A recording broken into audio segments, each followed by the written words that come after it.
आप सबने श्रवण कुमार के माता पिता के बारे में तो अवश्य सुना होगा और यह भी सुना होगा कि श्रवण कुमार के माता पिता अंधे थे। परंतु क्या आप यह भी जानते हैं कि श्रवण कुमार के माता पिता अंधे कैसे हुए? क्या वह जन्मांध थे? क्या किसी रोग के कारण अंधे हुए थे, या किसी ने श्राप दिया था उनको जिसकी वजह से वो अंधे हो गए थे? यदि आप जानते हैं तो बहुत अच्छी बात है, और अगर आप नहीं जानते हैं तो मैंने अपने इस वीडियो में इसी प्रश्न का उत्तर ढूंढने का प्रयास किया है। इस प्रश्न का उत्तर ढूंढने के लिए मैंने कई रामायण ग्रंथों का अध्ययन किया, और उस अध्ययन के पश्चात हमें 2 रामायणों में गिरधरकृत गुजराती रामायण यानी गुजराती भाषा में लिखी हुई गिरधरकृत रामायण और बंगला भाषा में लिखी हुई कृतिवास रामायण में इन प्रश्नों का उत्तर मिला। तो आइए अब मैं अपना वीडियो प्रारंभ करता हूं। दशरथ ने श्रवण कुमार पर शब्द भेदी बाण चलाया था। बाण श्रवण के सीने के पार हो गया। श्रवण हा तात हा मात कहकर के जमीन पर गिर गए, उसी नदी तट पर गिर गए। श्रवण की आवाज़ सुनकर के दशरथ बहुत चिंतित हो गए। घोड़े पर सवार होकर तुरंत वो उस स्थान पर गए जहाँ से श्रवण की आवाज़ आ रही थी। उन्होंने देखा कि ये कोई मृग नहीं बल्कि एक मानव है जिसके ऊपर मैंने शब्द भेदी बाण चलाया है। दशरथ जी ने वह बाण श्रवण के शरीर से बाहर निकाला। बाहर निकलते ही श्रवण के शरीर से रक्त की धार नदी के जल में मिश्रित होने लगी। श्रवण के कुछ सांसें चल रही थी। दशरथ ने कहा कि हे प्रभु, आज मुझसे ये महापाप हो गया है, इस महापाप का निवारण कैसे होगा? घायल नवयुवक बोला, अवध नरेश की जय हो। महाराज, आपने कोई पाप नहीं किया है, ये तो मेरे पूर्वकृत पापों की सजा है जिसको मैं भोग रहा हूँ, जिसका मुझे भोगना पड़ रहा है। अब आप एक उपकार कर दीजिए मेरे ऊपर। क्या उपकार करना है, सुनिए। प्यारे श्रवण कहे जई पाओ जल मुझ माता पिता ने जान, ये वृद्ध ने तमे पाल जो एवं कहते माम गया प्राण। त्यारे कमंडल ले राय आन्या वृद्ध केरी पास, बोल्या बिना जल आप यूं त्यारे थई चित्त उदास। क्या उपकार करना है? मेरे माता पिता यहाँ नज़दीक में ही एक वृक्ष के नीचे बैठे हुए हैं। उन्हें बहुत प्यास लगी हुई है। आप इस कमंडल में इस सरिता का जल भर लें और ले जा कर के मेरे प्यासे माता पिता को पिला दें। ये एक बहुत बड़ा उपकार होगा मेरे ऊपर महाराज। राजा दशरथ ने कमंडल में जल भरा और उन दोनों वृद्धों के पास आए और कुछ बोले बिना ही उनको पीने के लिए जल देने लगे। तो उन दोनों ने कहा, बेटा श्रवण, आज तक मैंने कभी तुम्हारे बोले बिना जल ग्रहण नहीं किया है, लेकिन आज आप बोल नहीं रहे हो, क्या कारण है? क्योंकि बिना बोले एक दूसरे के चित्त अलग हो जाते हैं। श्रवण बेटा, कुछ तो बोलो। अरे श्रवण क्यम नथी बोल तो, तूने क्रोध नहीं कोई दीन, जलपान नहीं करिए अमो, बोल्या बिना चित्त भिन्न। बोल्या बिना चित्त भिन्न, जब तक आप बोलेंगे नहीं तब तक हमारा चित्त भिन्न रहेगा, अलग रहेगा। तब राजा बोले, मैं अज का पुत्र दशरथ हूँ, मैं अयोध्या का राजा हूँ। मैंने धोखे में आकर के आपके बेटे पर शब्द भेदी बाण चलाया। अनजाने में मेरे से यह भूल हो गई। इस बात को सुनकर के वे दोनों वृद्ध रुदन करने लगे, अपने पुत्र के लिए विलाप करने लगे। उन दोनों ने दशरथ को श्राप दिया, पुत्र विजोगे प्राण तारा, जजो सत्य वचन, एवं कही बे मरण पाम्याम राय कंप्यामन।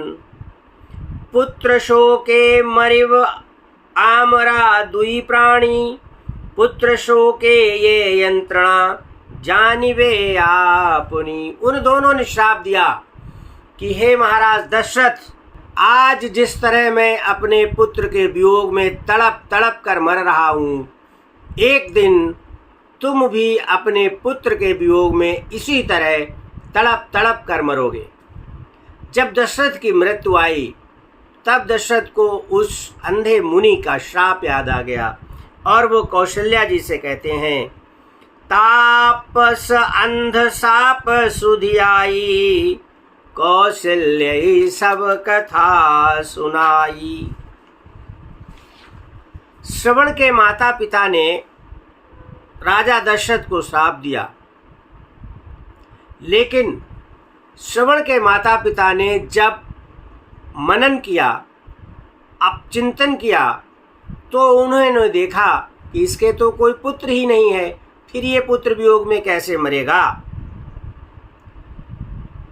विधना तेरे खेल किसी के समझ न आते हैं, माता पिता और सुत की अर्थी एक संग उठाते हैं। उन दोनों अंधों ने सोचा कि मैंने दशरथ को ये क्या श्राप दे दिया, यह श्राप तो इसके लिए वरदान साबित होगा। क्यों? क्योंकि ब्राह्मणों का श्राप कभी वृथा नहीं जाता है।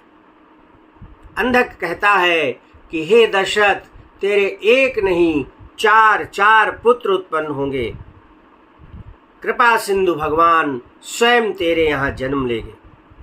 नृप निकेत जन्मय स्वयं, कृपा सिंधु भगवान। हे राजन, ब्राह्मण का श्राप सदैव सत्य होता है। इस संबंध में मैं मेरे ऊपर घटित हुई एक घटना तुम्हें सुनाता हूँ। एक ब्रह्म श्राप के कारण ही हम लोगों की ये दुर्दशा हुई है। पूर्व कथा कही राजा ताहे देहमन, ये शापे हैल मम अंध ये लोचन। कृतिवास रामायण में लिखा हुआ है, पूर्व शाप कथा मम राई, सुनऊ नैन जिमि ज्योति गवाई। आप सुनिए कि मेरे नेत्रों की ज्योति किस तरह चली गई। एक बार मेरे घर में त्रिजटा नाम के मुनि आए। उस समय हम दोनों नव विवाहित थे। मेरे पिता ने उनका स्वागत सत्कार किया और हाथ जोड़कर निवेदन किया कि हे मुनिनाथ, आपने मेरे ऊपर बहुत बड़ी कृपा की है, जो आप मेरे घर पे पधारे, मेरी कुटिया में आए। त्रिजटा मुनिर दुई चरण डागर, मागिते आयल भिक्षा मम पितृघर, पद अर्घ्य पितुआसन दीना, कस द्विजनाथ आगमन कीना। त्रिजटा मुनि ने कहा कि हे प्रभु, हे महाराज, मैं बहुत दिनों का भूखा हूँ, भिक्षाटन करता करता इधर आ गया हूँ। तब मेरे माता पिता ने उन मुनि को भोजन कराया और विनय पूर्वक उनको विदा किया। भिक्षा हेतु दिवस उपवासी, मुनिवर मैं भोजन अभिलाषी, विधिवत आसन यतिथि पितु दीना, सविनय विदा तपोधन कीना। और हमारे यहाँ परंपरा होती है कि जब कोई अतिथि मेरे घर से जाता है, हम लोगों के घर से जाता है, तो हम उसका चरण स्पर्श करते हैं, मुनि को विदा करते वक्त मेरे पिता ने मुझसे कहा कि तुम मुनिवर के चरण स्पर्श करो। उन मुनि के पैर बहुत गंदे थे। उनके पैर देखकर हम दोनों के मन में घृणा हो गई, घृणा उत्पन्न हो गई, परंतु पिता की आज्ञा का पालन करना हमारे लिए अनिवार्य था। हम दोनों ने अपनी आंखें बंद करके उन मुनि के चरण स्पर्श किए। यानी कि जब हम दोनों ने उन मुनि के चरण स्पर्श किए तब हमने अपनी आंखें बंद कर ली थी। हम दोनों को आंखें बंद करके चरण स्पर्श करते देख ऋषि को क्रोध आ गया। यानी कि त्रिजटा मुनि को क्रोध आ गया, वह क्रोधित हो गया। उन्होंने हम दोनों को श्राप दिया कि जिस स्थिति में तुम दोनों ने हमारे पैर छुए हैं, जाओ तुम दोनों वैसे ही हो जाओ। कहु तात हे सुत अनुसरहु, मुनि पद बंदी दंडवत करहु। पग स्थूल घृणा लख जागी, लेऊ ता सूरज किमि अनुरागी। नयन मुदिरज शीस चढ़ावा, एवमस्तु मुनि वचन सुनावा। व्यर्थ ना हैल से मुनिर वचन, इहाते हैल अंध आमार लोचन। इसी कारण हमारे लोचन सोई अपराध दीठी तियलीना, गमन गमन तपोधन कानन कीना। और उसी अपराध के कारण हम लोगों को जंगल जंगल भटकना पड़ रहा है। सभी तीर्थों में मैं घूम रहा हूँ। उनका दिया हुआ श्राप मेरे लिए एक तरह से वरदान साबित हुआ। जिस तरह त्रिजटा मुनि का श्राप मेरे लिए वरदान साबित हुआ है, उसी तरह मेरा दिया हुआ ये श्राप हे दशरथ तेरे लिए वरदान साबित होगा। और इतना कह करके उस अंधक और अंध ने अपने प्राण त्याग दिए। नारायण कहि संतति शोकु, तजितन मुनि गमनेउ हरिलोकु।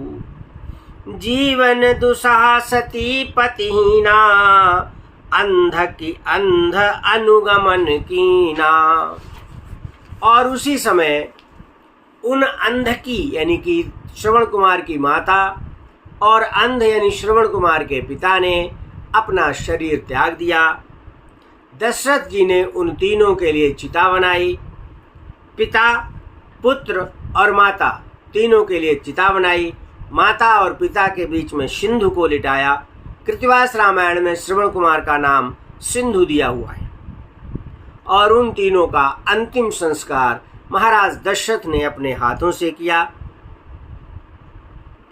दशरथ लय पुनि मृतक शरीरा, चंदन यगरु चिता कै तीरा। आस पास पितु जननि सुबाए, बीच सिंधु शव भूपति लाए। उतर शीस सब अनल लगाई, परसि नीर सर अस्थि बहाई। और जब चिता की अग्नि शांत हो गई तो उनकी अस्थियों को इकट्ठा किया, यानी कि फूल चुने, और फिर उनको नदी में बहा दिया। नदी में यानी कि विसर्जन कर दिया। और फिर दशरथ जी अयोध्या वापस आ गए। इस प्रकार त्रिजटा मुनि के अभिशाप के कारण श्रवण कुमार के माता पिता अंधे हो गए थे। मुझे उम्मीद है कि बड़े प्रयास के द्वारा बनाया गया मेरा ये वीडियो आप सभी को पसंद आया होगा। और अगर पसंद आया है तो इसको लाइक, शेयर और इस पर कुछ न कुछ कमेंट करें।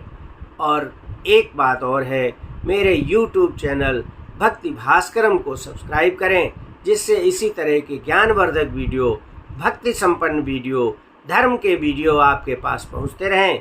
जय श्री राम। धन्यवाद।